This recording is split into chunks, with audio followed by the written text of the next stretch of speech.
I've been using the Google Pixel 7a for 2 weeks, and this has been my experience. I recently came from the Galaxy S23, and I'm going to talk to you about what it's like for me switching from the S23 to the Google Pixel 7a. Some of you may or may not know that the Google Pixel 7a is essentially the mid-range phone offering from Google. If you want the best that they have to offer today, it is a Google Pixel 7 Pro coming in at $900, and then you have the tier below that is a Google Pixel 7 at $600, and the tier below that is a brand new Google Pixel 7a at $500. And if you want to even go a tier below that, it is a 1-year-old Google Pixel 6a at $350. So basically a Pixel for anyone who wants a Google phone ranging anywhere from $300 to $900. Oh, but let's not forget the brand new Google Pixel Fold that is coming out next month at $1,800. So you have some cash laying around I draw and want to experiment with something new and exciting, that is an option as well. Or you can get to Google Pixel 7 Pro. But the purpose of today's video is to focus on the Google Pixel 7a. For starter, it is the middle child coming in at $500. I would wait until it goes on sale. These phones always go on sale. Just remember to don't buy anything at full price unless you have to. Just wait for the sale.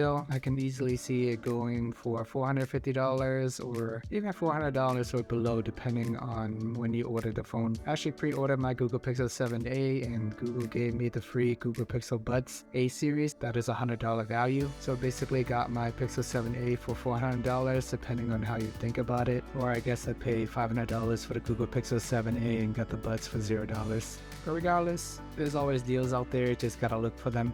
Just think of the A series as an alternative series or the budget series. So anytime you see Google Pixel 7a, that's what it stands for. Same thing as the Galaxy A54 series. Just the budget version. Anytime you go into the budget territory, you do have to make some sacrifices to make it fit in this price range. And the Google Pixel 7a is actually more expensive than the Google Pixel 6a from last year by $50.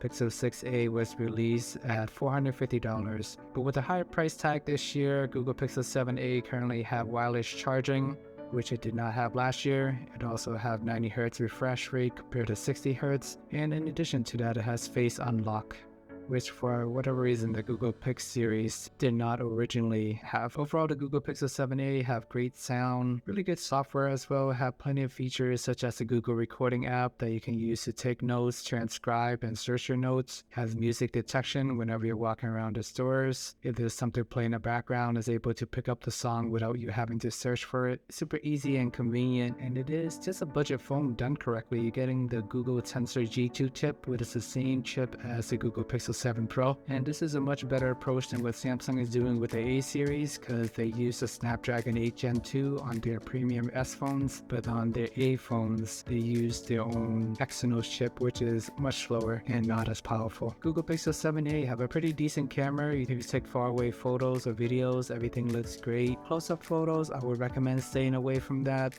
unless you use the 2x camera instead, just due to the bigger lens on the Pixel 7a this year. Whenever you take close-up photos, it does have trouble focusing on all the subject around it. I believe it is due to depth of field. Not a camera expert by any means, but that is my guess, and the S23 experienced this as well. Battery life so far, on an average day, I get 9 to 10 hours no matter what I do, so that's pretty much what you're going to expect. And early in the morning, you wake up at 6 o'clock, go down the notification panel, it's going to tell you exactly how long your phone is going to last, which is pretty convenient and pretty honest. And I do appreciate that. I know phone manufacturers always projecting 1 to 2 days battery life, but that's never really the case. The moment I start using it, it starts dropping significantly. So I find that 9 to 10 hours prediction is pretty accurate on a normal day. The screen is just fine as well. You're getting a 1080p display. It is not as bright as the Galaxy S23. With the S23, you're getting 750 nits when you're outside, so super bright and vibrant. At the same time, I can still see with the Google Pixel 7a, it's just with the S23, you do get a much better experience when viewing your phone under direct sunlight. That's probably the one thing that I do miss most from the Galaxy S23. But in conclusion, with the Google Pixel 7a, you pay less than the S23. You get 90 Hz instead of 120 Hz refresh rate. In general, I don't really notice the difference between 90 and 120 Hz on these smaller phones, so that doesn't really bother me that much. The Google Pixel 7a does get warm occasionally, sometime when I'm watching YouTube or playing music for a prolonged period of time. It does get warm.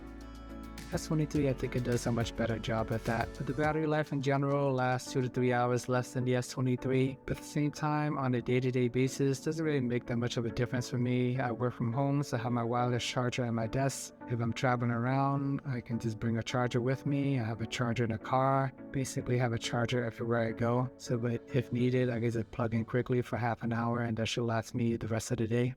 I think the Google Pixel 7a will serve most people just fine. It is something affordable. If you're looking for a simple phone that's easy to use, less features than the S23, but the camera is just as capable, if not more. Easy for one-handed use. You don't need all the bells and whistles on the S23 like the DeX and 120 Hz and all that stuff. Pixel 7a will serve you just fine. Let me know what your thoughts are on the Galaxy S23 compared to the Google Pixel 7a. Please check out day 13 where I talk about the battery life of the Google Pixel 7a. Thanks for watching. Please like and subscribe and see you guys in the next video.